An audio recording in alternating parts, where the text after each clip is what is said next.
여기 출입금지인 거 몰라요? 중환자실 앞에서 뺨을 맞던 여자. 바로 저예요. 도대체 무슨 일이 있었을까요? 20년 전 모든 것을 잃고 아들 집 다용도실에서 지내게 되었어요. 며느리는 저를 식모 취급했고 아들의 승진 때문에 모든 치욕을 침묵할 수밖에 없었어요. 저는 참지 않고 모든 것을 준비했죠. 그리고 병원 기념식장 스크린에 그 영상이 떴을 때 며느리와 이사장의 얼굴이 새하얘지는 걸 봤어요. 제 얘기 한번 들어보시겠어요? 사연을 들으시면서 조금이나마 공감하며 즐기셨으면 좋겠습니다. 사연 시작 전에 무료로 할 수 있는 구독과 좋아요를 눌러주시면 매주 새로운 인생 사연을 놓치지 않고 들으실 수 있습니다. 안녕하세요. 제 나이 68, 이름은 한은자입니다. 새벽 6시 진료실 문을 열고 들어서는데 누군가 이미 안에 있었어요. 불도 켜지지 않은 어둠 속에서 그림자 하나가 제 앞에 무릎을 꿇고 있었습니다. 지훈아? 제 목소리가 떨렸어요. 아들 박지훈이었습니다. 40이 넘은 내과 과장이 새벽부터 여기까지 와서 무릎을 꿇고 있었던 거예요. 어머니, 지훈이 고개를 숙인 채 겨우 한마디를 꺼냈습니다. 그 목소리에는 제가 오랫동안 듣고 싶었던 무언가가 담겨 있었어요. 저는 천천히 불을 켰습니다. 형광등 불빛이 진료실을 채우면서 벽에 걸린 명패가 눈에 들어왔어요. 한은자 정형외과 원장. 1년 전만 해도 상상도 못했던 제 이름이었습니다. 시선을 아들에게로 돌렸어요. 무릎 꿇은 지훈의 어깨가 떨리고 있었습니다. 일어나. 짧게 말했어요. 더 이상은 아무 말도 하고 싶지 않았습니다. 지훈이 천천히 고개를 들었습니다. 그 얼굴에는 후회가, 죄책감이, 그리고 뒤늦은 깨달음이 뒤섞여 있었어요. 어머니, 제가 정말 잘못했습니다. 그 말을 듣는 순간 가슴 한편이 무너지는 것 같았어요. 하지만 동시에 이상하게도 담담해졌습니다. 이 무릎을 보기까지 저는 며느리에게 밀려나고 아들에게 외면당하고 제 이름조차 지워졌던 사람이었죠. 진료실 한쪽 벽에는 오래된 사진이 걸려 있었습니다. 20년 전 제가 병원을 개원했을 때 환자분들이 보내주신 화분 옆에서 찍은 사진이었어요. 그때의 저는 당당했습니다. 그런데 언제부턴가 그 당당함은 사라지고 저는 남의 집 다용도실 구석에 몸을 웅크린 채 살고 있었어요. 유리문 너머로 누군가 지나가는 게 보였습니다. 아파트 부녀회장 장말순 씨였어요. 그분이 진료실 안을 힐끗 보더니 눈썹을 치켜 올리고는 지나갔습니다. 지우는 여전히 무릎을 꿇은 채 있었어요. 지금 일어나라고 했어. 제 목소리는 예전처럼 떨리지 않았습니다. 이제는 제가 정한 기준대로 제가 세운 자리에서 말할 수 있게 됐으니까요. 1년 전 아들 부부집으로 들어간 첫날부터 제 자리는 정해져 있었어요. 거실도 작은 방도 아닌 다용도실이었습니다. 어머니, 여기가 제일 조용하시잖아요. 며느리 서영이 웃으며 말했어요. 하지만 그 웃음 뒤에 뭔가 다른 게 있다는 걸 저는 느낄 수 있었습니다. 다용도실 안에는 세탁기, 청소기, 쌓인 박스들이 있었어요. 그 사이로 겨우 접이식 침대 하나를 펼칠 공간이 있었죠. 밤이 되면 세탁기 돌아가는 소리가 벽을 타고 울렸고 축축한 공기가 이불 속까지 스며들었습니다. 어느 날 저녁이었어요. 거실에서 서영이 친구와 영상통화를 하는 소리가 들렸습니다. 우리 집? 응, 괜찮아. 프로젝트 때문에 바쁘긴 한데. 서영의 목소리가 밝았어요. 친구에게 집 이야기를 하면서도 제 존재는 단 한 번도 언급되지 않았습니다. 그때 다용도실 문이 살짝 열렸어요. 제가 안에 있다는 걸 알면서도 서영은 문을 바로 닫아버렸습니다. 마치 거기 아무도 없는 것처럼요. 가슴이 답답해졌어요. 하지만 참았습니다. 잠깐만, 조금만 더 참으면 괜찮아질 거라고 생각했거든요. 며칠 뒤 서영의 친구가 집에 놀러 왔어요. 현관에서 들리는 대화 소리가 귀에 들어왔습니다. 와, 집 진짜 넓다. 근데 셋이서 살기엔 너무 넓은 거 아냐? 응, 그래서 다용도실 쪽에 도와주시는 분이 계셔. 도와주시는 분. 며느리 입에서 나온 그 말이 가슴에 박혔어요. 저는 시어머니가 아니라 그냥 도와주는 사람이었던 겁니다. 지우는 어땠냐고요? 아들은 직접적으로 뭐라고 하진 않았어요. 다만 이 모든 상황을 그냥 지켜만 봤습니다. 아내 편에 서지도 어머니 편에 서지도 않으면서요. 어느 날 밤 다용도실 바닥에 누워 천장을 봤어요.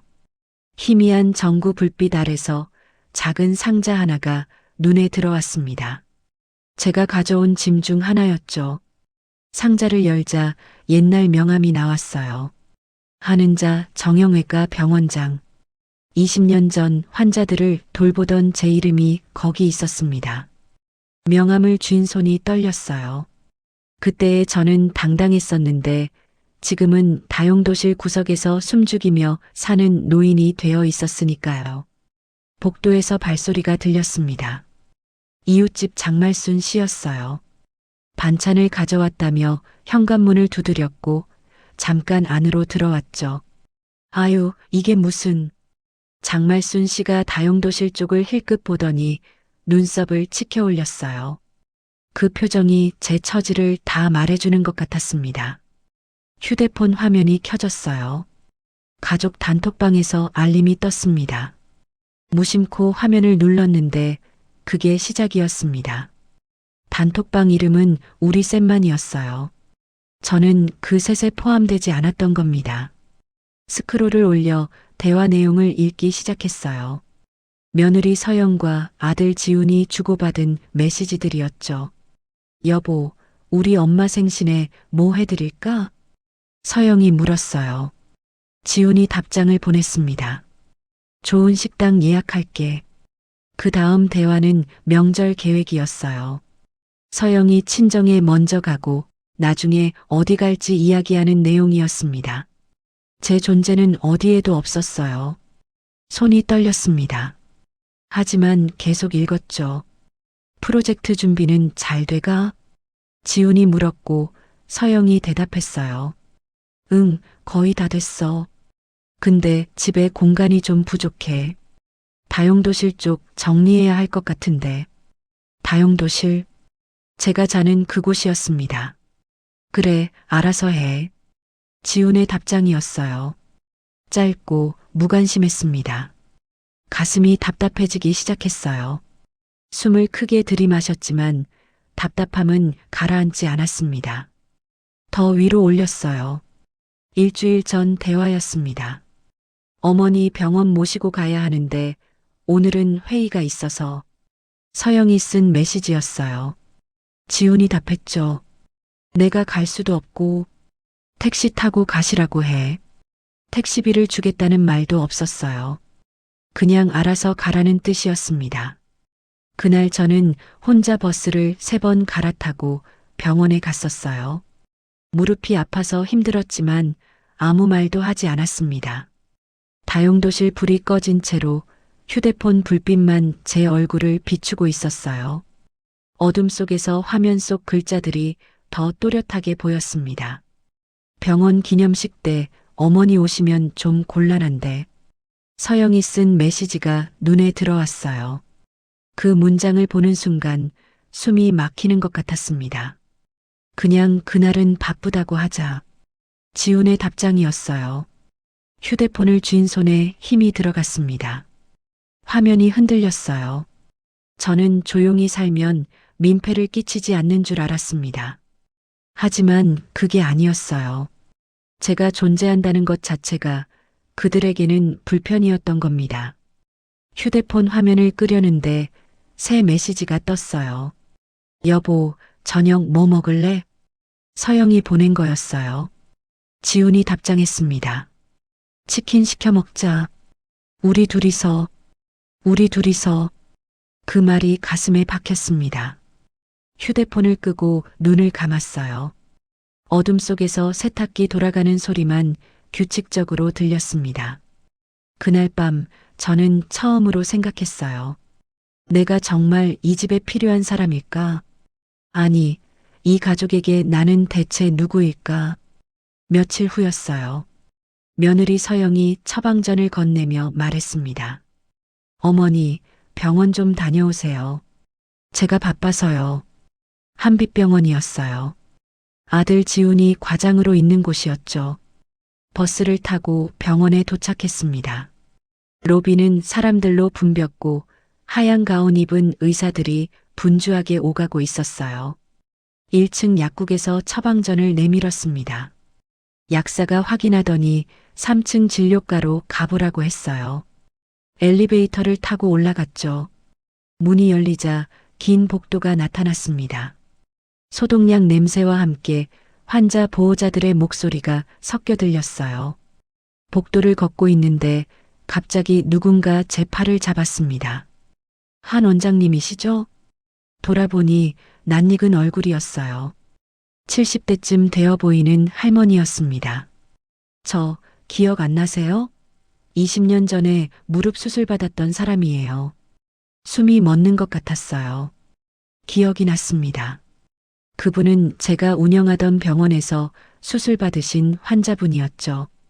그때 원장님 덕분에 다시 걸을 수 있었어요. 정말 감사했습니다.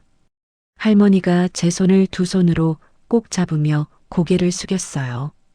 그 따뜻한 손길에 가슴이 뜨거워졌습니다. 아니에요, 괜찮습니다. 겨우 그렇게 말했어요. 목소리가 떨렸습니다. 주변 사람들이 우릴 쳐다보기 시작했어요. 원장님이라는 말이 복도에 울려 퍼졌거든요. 그때였어요. 저 멀리서 며느리 서영이 이쪽을 보고 있는 게 눈에 들어왔습니다. 서영의 얼굴이 굳어 있었어요. 할머니와 인사를 나누고 자리를 떴습니다. 걸으면서 복도 벽을 힐끗 봤어요. 병원 개원 기념 사진들이 걸려 있었는데 그중 하나가 제 눈을 사로잡았습니다. 20년 전 사진이었어요. 여러 병원 관계자들이 함께 찍은 단체 사진이었는데 그 안에 제 모습이 희미하게 보였습니다. 하얀 가운을 입고 당당하게 서 있던 제 모습이요. 가슴이 답답해졌어요. 한때 저는 누군가의 인생을 책임지던 사람이었습니다. 환자들이 고개 숙여 감사하던 의사였죠. 처방전을 받고 1층으로 내려왔습니다. 엘리베이터 안에서 지갑을 꺼냈어요. 오래된 지갑 안쪽에는 제 옛 명찰이 들어 있었습니다. 한은자 정형외과 병원장. 손가락으로 명찰을 쓰다듬었어요. 그 글자들이 아직도 선명했습니다. 주말이었어요. 며느리 서영의 친정 식구들이 집에 온다는 날이었습니다. 아침부터 서영이 분주하게 움직였어요. 거실을 청소하고 음식을 준비하고 테이블을 세팅했죠. 저도 부엌에서 설거지를 하며 도왔습니다. 접시를 닦는데 서영이 들어왔어요. 어머님, 오늘은 제 친정 식구들만 오니까요. 좀 조용히 계셔주세요. 턱을 살짝 치켜들며 말하는 모습이 눈에 들어왔습니다. 그 버릇이 나올 때마다 뭔가 불편한 말이 나온다는 걸 이제는 알고 있었어요. 그래 알겠다 대답은 했지만 가슴 한쪽이 무거워졌어요. 오후 2시쯤 초인종이 울렸습니다.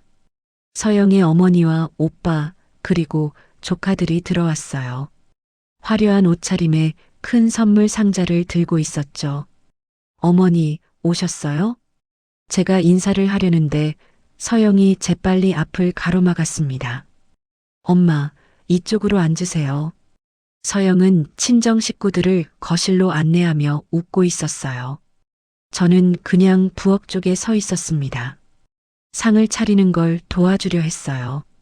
접시를 들고 거실로 나가는데 서영이 제 팔을 잡았습니다. 어머님 괜찮아요. 제가 할게요. 그러더니 작은 목소리로 덧붙였어요. 다용도실에 계시면 안 될까요? 오늘만이라도요. 숨이 막히는 것 같았어요. 하지만 거절할 수가 없었습니다. 그래. 다용도실로 들어갔어요. 문을 닫으려는데 서영이 밖에서 살짝 밀어 잠갔습니다. 딸깍 하는 소리가 작게 들렸어요. 어둠 속에 혼자 남겨졌습니다. 접이식 침대에 앉아 문틈으로 새어나오는 빛을 바라봤어요. 거실에서 웃음소리가 들려왔습니다. 서영이 친정 식구들과 즐겁게 이야기하는 소리, 아들 지훈이 장인어른께 술 따르는 소리, 아이들이 뛰어노는 소리까지 다 들렸어요. 그 행복한 소리들 사이에서 저는 다용도실 바닥에 웅크리고 앉아 있었습니다. 1시간쯤 지났을까요? 복도에서 발소리가 들렸어요. 이웃집 장말순 씨 목소리가 들렸습니다. 와, 오늘 손님 많으시네요. 그러더니 잠시 정적이 흐르는 게 느껴졌어요. 아마 다용도실 문을 봤나 봅니다. 장말순 씨가 작게 한숨 쉬는 소리가 들렸거든요. 시간이 흘렀어요. 거실의 웃음소리는 계속됐지만 다용도실 안은 점점 어두워졌습니다. 저는 바닥에 놓인 상자를 열었어요. 그 안에는 제 옛 서류들이 들어 있었습니다. 병원 개원 서류, 의사 면허증, 환자들이 보내준 감사 편지까지요. 손으로 그 서류들을 쓰다듬었습니다. 이것들이 증명하듯 저는 한때 누군가에게 필요한 사람이었어요. 존경받는 의사였고 환자들의 삶을 바꿔주던 사람이었죠. 하지만 지금은 문 뒤에 갇혀서 존재하지 않는 사람처럼 지내고 있었습니다. 밤이 깊어졌어요. 거실이 조용해지고 친정 식구들이 돌아간 것 같았습니다. 한참 뒤에야 문이 열렸어요. 며느리 서영이 서 있었습니다. 어머님 나오세요. 아무렇지 않은 목소리였어요. 마치 오늘 일이 당연한 것처럼요. 그날 밤 저는 다시 다용도실 바닥에 누워 천장을 봤습니다. 어둠 속에서 한 가지 생각이 들었어요. 이곳에서 벗어나야겠다고요. 며칠 후 병원에서 연락이 왔습니다. 제 옛 동료 최미라가 입원했다는 소식이었어요. 미라는 20년 전 저와 함께 병원을 세웠던 내과 전문의였습니다. 함께 환자를 돌보고 밤을 새우며 일했던 동료였죠. 한빛병원 중환자실로 갔어요. 복도는 소독약 냄새와 기계음으로 가득했습니다. 중환자실 문 앞에서 한참을 망설였어요. 유리창 너머로 침대에 누워있는 미라가 보였습니다. 산소 마스크를 쓴 채 눈을 감고 있었어요. 간호사가 제 이름을 확인하고 안으로 들여보냈습니다. 조심스럽게 병실로 들어갔어요. 미라야, 나야. 작게 불렀습니다. 미라가 천천히 눈을 떴어요. 저를 보더니 입술이 떨렸습니다. 은자. 산소 마스크 너머로 들리는 목소리가 약했어요. 미라가 손을 들어 올리려 했지만 힘이 없어 허공만 더듬었습니다. 제가 먼저 그 손을 잡았어요. 차갑고 떨리는 손이었습니다. 말하고 싶은 게 있어. 미라가 숨을 헐떡이며 말했어요. 한마디 할 때마다 숨이 가빠 보였습니다. 천천히 말해. 괜찮아. 제가 손을 꽉 잡아주며 말했어요. 그때 계약. 계약이라는 단어에 제 가슴이 철렁 내려앉았습니다. 한빛. 재단. 미라가 고개를 돌려 침대 옆 협탁을 봤어요. 거기에는 작은 봉투 하나가 놓여 있었습니다. 미안해. 내가 몰랐어. 말을 잇지 못하고 눈을 감았어요. 숨소리가 거칠어졌습니다. 간호사가 들어오더니 면회 시간이 끝났다고 했습니다. 저는 미라의 손을 놓을 수밖에 없었어요. 다음에 다시 올게. 미라는 대답 대신 제 손목을 겨우 잡았습니다. 그러고는 협탁 쪽을 다시 봤어요. 병실을 나왔습니다. 복도를 걷는데 다리에 힘이 풀렸어요. 계약, 재단, 미안하다는 말. 그 조각들이 머릿속에서 맴돌았습니다. 창밖으로 석양이 지고 있었어요. 붉은 빛이 병원 복도를 물들이고 있었죠. 그날 밤 저는 잠을 이룰 수가 없었습니다. 미라의 떨리는 목소리가 귓가에 맴돌았어요. 다용도실 천장을 보며 생각했습니다. 20년 전 제가 병원에서 밀려난 이유가 단순히 제 능력이 부족해서가 아니었을지도 모른다고요. 누군가의 계산이 있었을지도 모른다는 생각이 들었습니다. 며칠 뒤 뜻밖의 일이 일어났습니다. 초인종이 울렸어요. 문을 열자 낯선 젊은 남자가 서 있었습니다. 한은자 선생님 맞으시죠? 저는 최도윤이라고 합니다. 제 어머니가 최미라입니다. 미라의 아들이었어요. 도윤이 작은 봉투를 건넸습니다. 어머니가 이걸 꼭 전해드리라고 하셨어요. 손이 떨렸습니다. 그 봉투를 받아드는 순간 뭔가 큰 일이 시작될 것 같은 예감이 들었습니다. 그날 저녁 이웃집 장말순 씨가 다시 찾아왔습니다. 한 선생님, 경비실에 우편물이 와 있던데 제가 가져왔어요. 장말순 씨가 내민 봉투를 보는 순간 가슴이 철렁 내려앉았습니다. 제 이름이 적힌 등기 우편이었어요. 요즘 이런 우편물 조심하셔야 해요. 이상한 거 많거든요. 장말순 씨가 걱정스러운 표정으로 말했지만 저는 대답을 할 수가 없었습니다. 네, 감사합니다. 겨우 그렇게 말하고 봉투를 받았어요. 다용도실로 들어가 봉투를 열었습니다. 손이 떨렸어요. 안에는 여러 장의 서류가 들어 있었습니다. 보험 관련 문서, 계약서 사본, 그리고 잔금 납부 내역서까지요. 서류 맨 위에는 발신인이 적혀 있었어요. 한빛치료재단 법무팀이었습니다. 숨을 깊게 들이마시고 서류를 하나씩 펼쳤습니다. 계약서 날짜는 20년 전이었어요. 제가 병원을 운영하던 그때였죠. 병원 운영권 양도 계약서라는 제목이 보였습니다. 그 옆에는 제 도장이 찍혀 있었어요. 하지만 저는 이런 계약서를 본 기억이 없었습니다. 계속 넘기다가 한 장에서 손이 멈췄어요.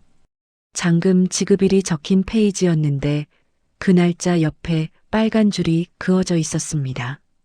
누군가 형광펜으로 표시해 둔 것 같았어요. 마치 여기를 보라는 듯이요. 서류 맨 끝에는 재단명의 변경 관련 문구가 있었습니다.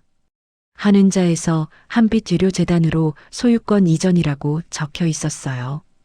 가슴이 답답해졌습니다. 제가 서명한 기억도 없는 서류에 제 병원이 넘어갔다는 내용이 적혀 있었던 겁니다. 다용도실 문이 열리는 소리가 들렸어요. 며느리 서영이 들어왔습니다. 어머님, 뭐 보세요? 서영이 제 손에 든 서류를 보려고 다가왔어요. 저는 재빨리 서류를 접어 가슴에 안았습니다. 아무것도 아니야. 서영이 턱을 살짝 치켜들며 눈을 가늘게 떴습니다. 우편물 오셨어요? 제가 봐드릴까요? 괜찮아. 짧게 대답했어요. 서영이 잠시 저를 쳐다보더니 고개를 돌렸습니다. 서영이 나간 뒤 저는 서류를 다시 펼쳤어요. 구석에 법무법인 이름이 적혀 있었습니다. 그날 밤 장말순 씨와 마주쳤을 때가 떠올랐어요. 그분이 서류를 건네며 했던 말이 귓가에 맴돌았습니다. 이런 거 잘못 걸리면 큰일 나는 거 아시죠? 장말순 씨도 뭔가 이상하다고 느꼈던 걸까요? 다음 날 아침 저는 경비실에 내려갔습니다. 혹시 다른 우편물이 더 있나 싶어서였어요. 경비 아저씨가 고개를 저었습니다. 더 온 건 없는데요. 그 우편물 한 보름 전에 왔던 건데 깜빡하고 못 드렸어요. 보름 전 미라가 병원에 입원하기 직전이었습니다. 집으로 돌아오는 길에 병원 쪽을 바라봤어요. 한빛병원 건물이 멀리 보였습니다. 그곳에 제 과거가 그리고 진실이 숨겨져 있을 것 같았어요. 다용도실로 돌아와 서류를 다시 펼쳤습니다. 빨간 줄이 그어진 날짜를 손으로 따라가며 저는 생각했습니다. 이제는 끝까지 알아내야겠다고요. 며칠 후 병원에서 다시 연락이 왔습니다. 미라의 상태가 급격히 나빠졌다는 소식이었어요. 서둘러 한빛병원으로 향했습니다. 중환자실 앞 복도는 붉은 응급등이 켜져 있었고 경고문이 붙어 있었어요. 복도에는 사람들이 오가고 있었습니다.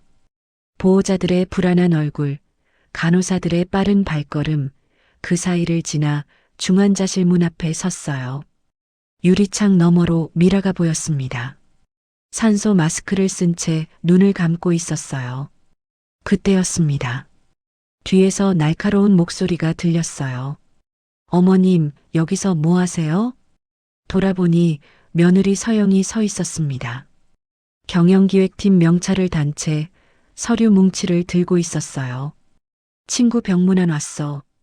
제가 대답했습니다. 서영이 얼굴이 굳어졌어요. 아, 그분이시군요. 서영이 중환자실 안을 힐끗 보더니 턱을 치켜들었습니다. 어머님, 병원에 자꾸 오시면 곤란해요. 지훈이 승진 앞두고 있는 거 아시잖아요. 주변에서 사람들이 우릴 쳐다보기 시작했어요. 서영은 아랑곳하지 않고 목소리를 높였습니다. 여기저기 돌아다니지 마시고 집에 계세요. 제발이요.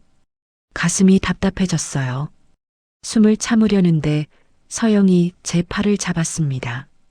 어머님, 알아들으셨어요? 서영의 목소리가 점점 높아졌어요. 손에 든 서류가 바들바들 떨리는 게 보였습니다. 병원에 계속 나타나시면 지훈이 승진 다 망가져요. 그럼 어머님도 책임지실 거예요? 숨을 참으려는데 서영이 제 팔을 더 세게 잡았습니다. 대체 왜 이러시는 거예요? 왜 우리 인생을 이렇게 만드세요? 그 순간이었어요. 서영의 손이 제 뺨을 때렸습니다. 짝 하는 소리가 복도에 울렸어요. 귀가 먹먹해지고 뺨이 화끈거렸습니다. 주변 사람들의 시선이 모두 저희를 향했어요. 저는 아무 말도 할 수가 없었습니다. 그저 멍하니 서 있을 뿐이었죠. 서영도 자신이 한 행동에 당황한 듯 했어요. 하지만 사과는 하지 않았습니다. 대신 주변을 둘러보더니 고개를 돌렸어요. 집에 가세요. 차갑게 말하고는 복도 저쪽으로 걸어갔습니다. 저는 그 자리에 서서 뺨을 감쌌어요. 손바닥에 열기가 느껴졌습니다. 그때 복도 천장을 보니 작은 카메라가 보였어요. CCTV였습니다. 빨간 불빛이 깜빡이고 있었죠. 주변 사람들이 수군거리는 소리가 들렸습니다. 누군가는 휴대폰을 들고 있는 것 같기도 했어요. 천천히 중환자실 문 앞을 떠났습니다. 엘리베이터를 타고 1층으로 내려왔어요. 로비 벤치에 앉아 한참을 있었습니다. 뺨은 여전히 뜨겁고 가슴은 답답했어요. 집으로 돌아가는 버스 안에서 저는 생각했습니다. 오늘 일을 아들 지훈이 알게 되면 어떻게 될까? 그가 저 편을 들어줄까? 아니면 아내 편을 들까? 다용도실에 돌아와 거울을 봤어요. 뺨에 희미하게 붉은 자국이 남아 있었습니다. 그날 밤 아들이 집에 돌아왔어요. 문소리가 들리고 거실에서 며느리와 나누는 대화 소리가 들렸습니다. 하지만 아무도 다용도실 문을 두드리지 않았어요. 저는 어둠 속에서 천장을 바라보며 한 가지를 깨달았습니다. 더 이상 참으면 안 되겠다고요.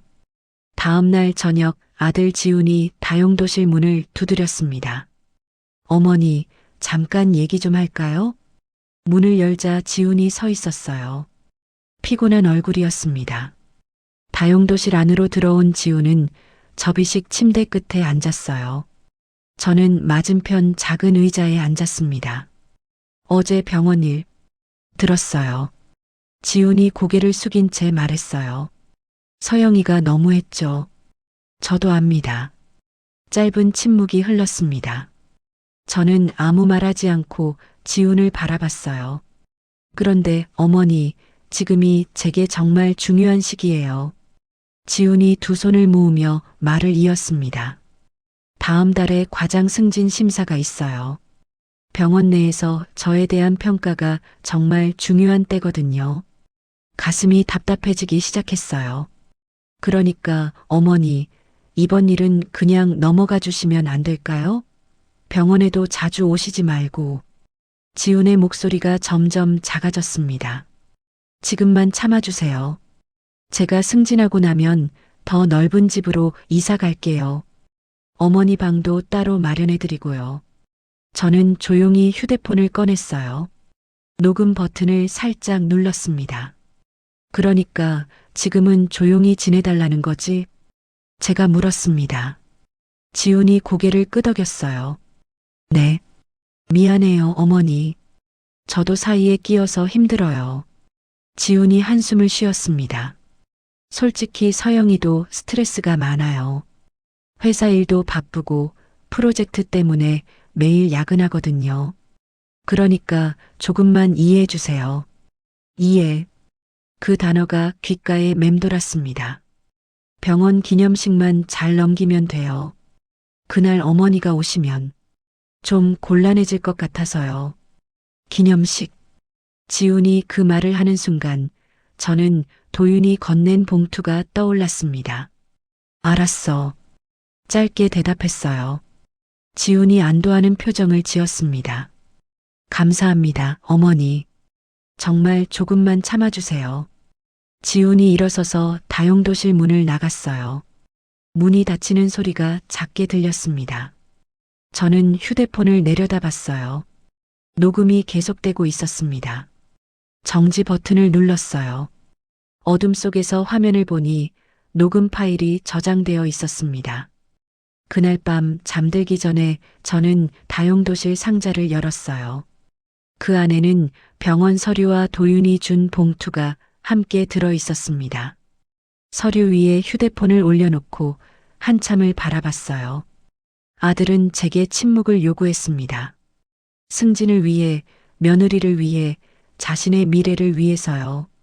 하지만 저에게도 지켜야 할 것이 있었어요. 제 이름이, 제 과거가, 제 인생이 그렇게 묻혀서는 안 된다는 것이요. 창밖으로 달빛이 희미하게 들어왔습니다.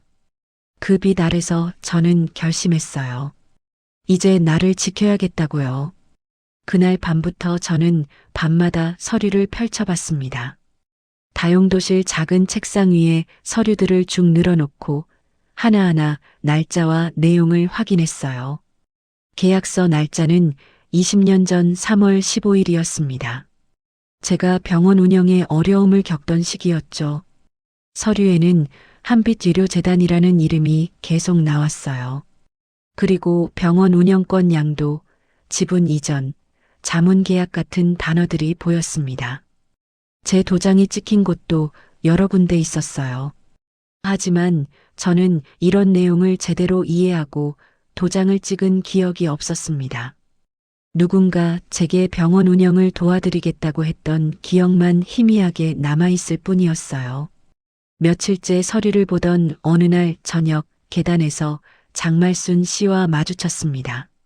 한 선생님, 요즘 안색이 안 좋으시네요. 장말순 씨가 걱정스러운 표정으로 말했어요. 괜찮아요. 대답했지만 장말순 씨는 제 손에 든 서류 가방을 봤습니다. 그 서류들, 혹시 법률 문제 있으세요? 순간 말이 나오지 않았어요. 장말순 씨가 목소리를 낮췄습니다. 제가 아는 변호사 있어요. 무료 상담해 주시는 분인데 필요하시면 연락처 드릴까요? 가슴이 뛰기 시작했습니다. 아니에요, 괜찮습니다. 하지만 장말순 씨는 이미 휴대폰을 꺼내 메모장을 보고 있었어요. 일단 드릴게요. 혹시 모르니까요. 작은 쪽지에 번호를 적어 건넸습니다. 저는 그 쪽지를 받아 주머니에 넣었어요. 다용도실로 돌아와 다시 서류를 펼쳤습니다. 이번에는 더 자세히 봤어요. 계약서 맨 끝 페이지에 작은 글씨로 적힌 문구가 눈에 들어왔습니다. 본 계약에 따라 하는 자의 병원 소유권은 한빛의료재단으로 이전되며 이에 대한 모든 권리를 포기한다. 손이 떨렸어요. 제가 병원 소유권을 포기한다는 내용이었습니다. 하지만 저는 그런 계약을 한 기억이 없었어요. 누군가 저를 속였던 걸까요? 서류 구석에는 법무법인 이름이 적혀 있었습니다. 법무법인 정한이었어요. 그 이름 아래에는 또 다른 문구가 있었습니다. 한빛병원 창립 20주년 기념식 자료 제공. 기념식. 아들 지훈이 말했던 그 기념식이었습니다. 숨을 깊게 들이마셨어요. 퍼즐 조각들이 하나씩 맞춰지는 느낌이었습니다. 다음 날 아침 도윤에게서 문자가 왔습니다. 선생님, 기념식 날짜 확인하셨나요? 다음 주 토요일입니다. 꼭 오세요. 휴대폰을 내려다보며 생각했어요. 그날 그 기념식장에서 무슨 일이 벌어질까? 서류를 다시 봉투에 넣고 상자 깊숙이 숨겼습니다. 그리고 거울을 봤어요. 거울 속 제 모습은 여전히 늙고 초라해 보였지만 눈빛만큼은 예전과 달랐습니다. 이제는 끝까지 가보기로 했어요. 일주일 후 한빛병원 외래 대기실에서 도윤을 만났습니다. 번호표를 뽑고 의자에 앉아 있는데 도윤이 복도 저쪽에서 걸어왔어요. 정장 차림에 서류 가방을 든 모습이었습니다. 선생님, 도윤이 제 옆자리에 앉으며 작게 인사했어요. 주변을 둘러보더니 가방에서 작은 봉투를 꺼냈습니다. 어머니가 준비해 두신 거예요. 봉투 안에는 USB 하나와 초대장이 들어 있었어요. 초대장에는 한빛병원 창립 20주년 기념식이라고 적혀 있었습니다. 이게 뭔가요? 제가 물었습니다. 도윤이 USB를 가리키며 낮은 목소리로 말했어요. 어머니, 유언 영상이에요. 그리고 선생님에 관한 진실도 담겨 있습니다. 가슴이 두근거렸어요. 기념식 날 이 영상이 상영될 겁니다. 제가 준비했어요. 도윤이 초대장을 제 손에 쥐어주었습니다. 그날 꼭 오세요. 선생님이 계셔야 합니다. 하지만 말을 잇지 못했어요. 아들이 오지 말라고 했던 그 자리였으니까요. 저도 압니다. 며느리분이 선생님을 곤란하게 했다는 것도 아드님이 승진 때문에 조용히 하라고 했다는 것도야. 도윤의 목소리가 단단해졌습니다. 하지만 이건 선생님의 인생이에요. 선생님이 빼앗긴 것들을 되찾을 마지막 기회입니다. USB를 쥔 손이 떨렸어요. 도윤이 제 손을 감싸며 말했습니다. 어머니가 마지막까지 후회하신 게 있어요. 선생님을 제대로 도와드리지 못한 것이요. 목이 메었습니다. 이 영상에는 20년 전 계약의 진실이 담겨 있어요. 어떻게 선생님이 속았는지, 누가 그 일을 주도했는지 전부요. 방송 소리가 들렸습니다. 제 번호가 불렸어요. 도윤이 자리에서 일어났습니다. 다음 토요일 오후 2시입니다. 병원 대강당이에요. 그러고는 복도 저쪽으로 걸어갔습니다. 저는 손에 든 초대장을 내려다봤어요. 진료를 마치고 집으로 돌아오는 버스 안에서 초대장을 다시 펼쳤습니다. 한빛병원 창립 20주년 기념식. 일시 다음 주 토요일 오후 2시. 장소 본관 3층 대강당. 창밖으로 한빛병원 건물이 보였어요. 높고 하얀 건물이었습니다. 한때 제가 만들었던 작은 병원이 이제는 이렇게 큰 건물이 되어 있었어요. 다용도실로 돌아와 USB를 꺼냈습니다. 작고 검은색이었어요. 휴대폰으로 달력을 확인했어요. 토요일까지 사흘 남았습니다. 그날 밤 거실에서 지훈과 서영의 대화 소리가 들렸어요. 기념식 준비 잘 되고 있어? 응, 완벽해. 이사장님도 오신대. 며느리 서영의 밝은 목소리가 들렸습니다. 이번에 잘하면 당신 승진 확실한 거야. 그래야 할 텐데. 지훈의 목소리는 조금 불안해 보였어요. 저는 USB를 손에 쥐고 한참을 앉아 있었습니다. 아들은 그날을 승진의 기회로 보고 있었고 며느리는 완벽한 행사를 준비하고 있었어요. 하지만 그들은 몰랐습니다. 그날 모든 것이 바뀔 거라는 걸요.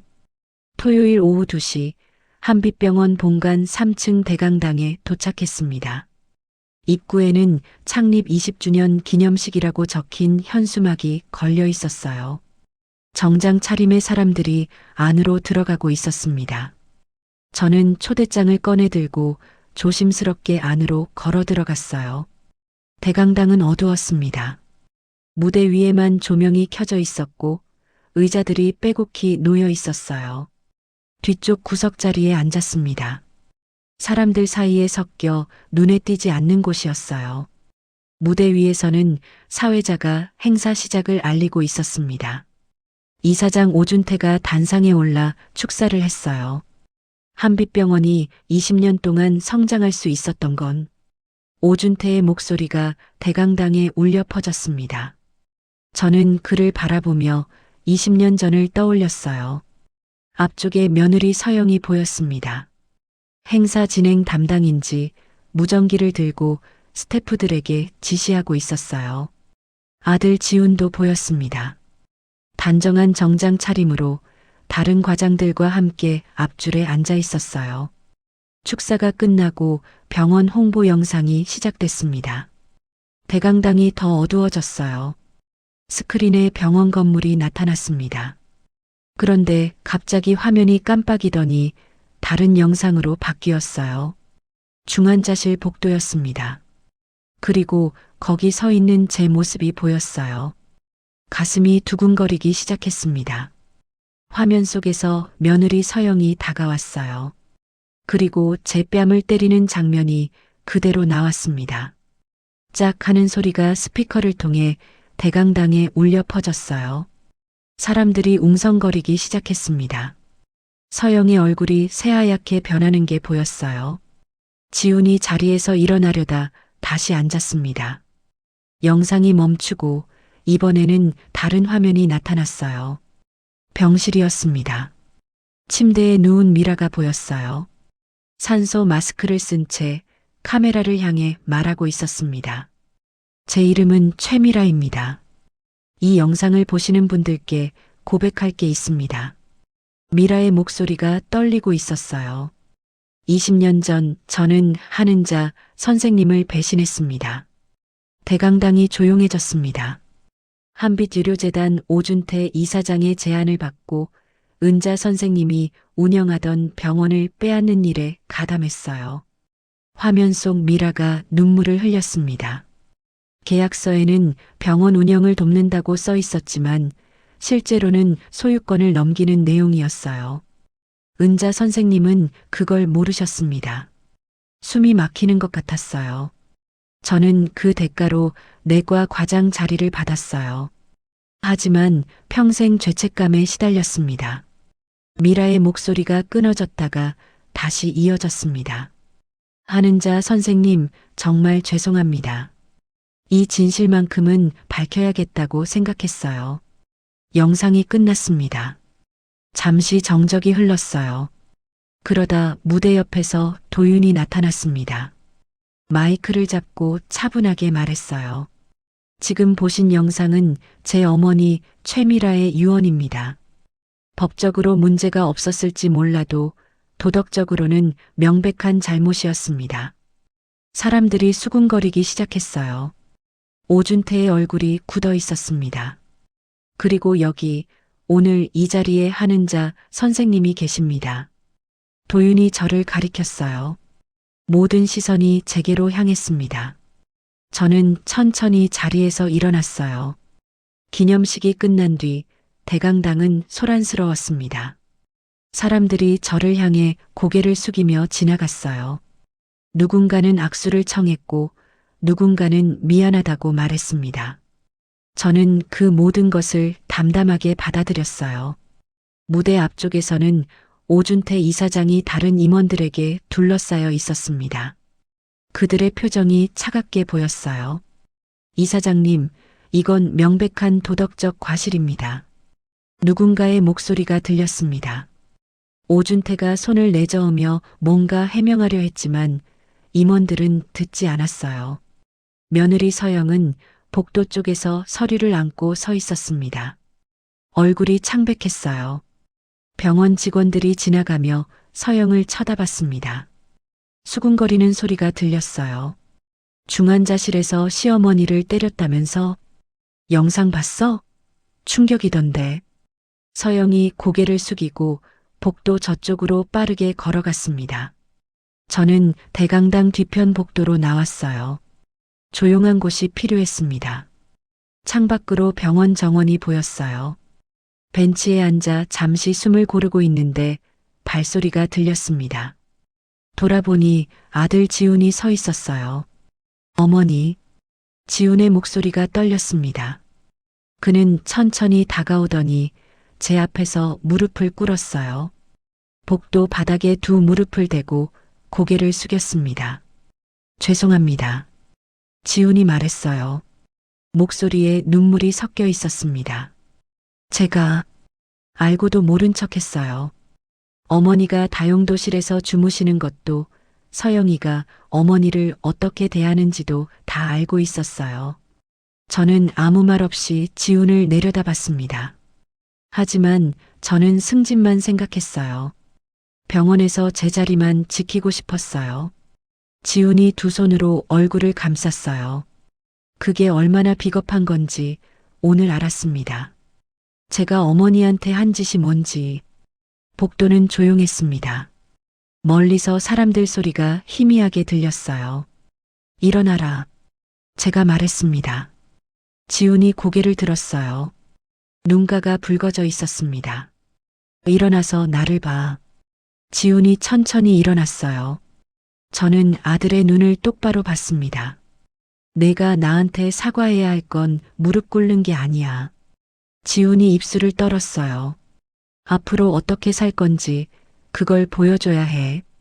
저는 지훈의 어깨에 손을 얹었습니다. 나는 내 어머니야. 하지만 더 이상 내 짐이 되고 싶지 않아. 지훈이 고개를 끄덕였어요. 그때 복도 저쪽에서 장말순 씨가 걸어왔습니다. 기념식에 왔던 모양이에요. 한 선생님 대단하셨어요. 장말순 씨가 웃으며 말했어요. 이제 다들 아실 거예요. 선생님이 어떤 분이셨는지요. 저는 작게 고개를 숙였습니다. 고맙습니다. 장말순 씨가 작은 전단지를 건넸어요. 혹시 필요하실까 봐요. 우리 동네 상가 임대 정보예요. 전단지를 받아들었습니다. 골목상가 2층 소규모 사무실 적합이라고 적혀 있었어요. 한번 보세요. 나쁘지 않을 거예요. 장말순 씨가 윙크를 하고는 복도를 걸어갔습니다. 저는 전단지를 보며 생각했어요. 이제 시작이구나. 진짜 제 삶을 되찾는 일이요. 기념식 이후 일주일이 지났습니다. 병원 윤리위원회가 소집됐어요. 오준태 이사장과 며느리 서영이 출석했습니다. 저도 증인으로 참석했어요. 회의실은 차가웠습니다. 형광등 불빛 아래에서 위원들의 표정이 굳어 있었어요. 한 원장님께서 증언해 주시겠습니까? 위원장이 물었습니다. 저는 고개를 끄덕이고 서류를 펼쳤어요. 20년 전 제 친구 최미라 선생님이 저와 오준태 이사장 사이에서 계약 내용을 왜곡했습니다. 서류를 넘기며 말을 이었어요. 병원 운영권을 일시적으로 양도한다는 조건이었지만 실제로는 소유권 포기 계약으로 바뀌었어요. 오준태가 테이블을 손으로 쳤습니다. 증거가 어디 있습니까? 계약서는 합법적으로 작성됐어요. 위원장이 손을 들어 제지했어요. 증거는 충분합니다. 최미라 선생님의 유언 영상과 당시 법무팀 직원의 증언이 확보됐습니다. 오준태의 얼굴이 창백해졌어요. 며느리 서영은 옆에서 고개를 숙이고 있었습니다. 손을 무릎 위에 가지런히 모은 채 아무 말도 하지 않았어요. 서영 과장님, 위원장이 며느리를 불렀습니다. 중환자실에서의 폭행 건은 어떻게 설명하시겠습니까? 며느리가 천천히 고개를 들었어요. 목소리가 떨렸습니다. 죄송합니다. 변명의 여지가 없습니다. 위원회는 1시간 동안 심의했어요. 결과는 명확했습니다. 오준태 이사장은 사임 권고, 며느리 서영은 3개월 정직 처분이었어요. 회의실을 나서는데 며느리가 저를 따라왔습니다. 어머님, 며느리가 멈춰 섰어요. 복도 끝에서 햇빛이 들어왔습니다. 죄송합니다. 제가 너무 욕심이 많았어요. 며느리의 눈가가 붉어져 있었어요. 저는 며느리를 보다가 천천히 입을 열었습니다. 나한테 사과하는 건 쉬운 일이야. 며느리가 고개를 숙였어요. 앞으로 어떻게 살 건지 그게 중요해. 그날 저녁 동네 경로당에서 주민회의가 열렸습니다. 장말순 씨가 저를 소개했어요. 동네 어르신들이 박수를 쳤습니다. 한 선생님이 20년 만에 정의를 되찾으셨어요. 장말순 씨가 웃으며 말했어요. 어르신들이 고개를 끄덕였습니다. 그동안 참 힘드셨을 텐데. 한 할머니가 제 손을 잡았어요. 따뜻했습니다. 이제 좀 편하게 사세요. 저는 작게 웃었어요. 집으로 돌아가는 길 아들 지훈이 전화를 걸어왔습니다. 어머니, 내일 시간 되세요? 지훈 말로는 며느리와 함께 찾아뵙고 싶다고 했어요. 그래, 오너라. 전화를 끊고 하늘을 올려다봤습니다. 별이 총총히 떠 있었어요. 20년 만에 찾은 정이었습니다. 늦었지만 오긴 왔어요. 다음 날 오후 아들과 며느리가 다용도실로 찾아왔습니다. 두 사람 모두 조심스러운 표정이었어요. 어머니, 저희가 앞으로 잘하겠습니다. 아들이 말했어요. 며느리도 고개를 숙였습니다. 저는 두 사람을 보며 천천히 말했어요. 조건이 있어. 두 사람이 눈을 들었습니다. 나는 이제 내 길을 갈 거야. 너희한테 짐이 되고 싶지 않아. 아들이 뭔가 말하려다 입을 다물었어요. 대신 너희도 제대로 살아. 욕심 부리지 말고 떳떳하게. 며느리가 눈물을 닦았습니다. 저는 창밖을 봤어요. 장말순 씨가 건넨 전단지가 테이블 위에 놓여 있었습니다. 이제 시작이에요. 진짜 제 삶을요. 1년이 흐른 뒤였습니다. 골목상가 2층에 작은 진료소가 문을 열었어요. 간판에는 한은자 정형외과 의원이라고 적혀 있었습니다. 제가 20년 만에 다시 세운 곳이에요. 개원 첫날 아침 햇빛이 창문으로 들어왔습니다.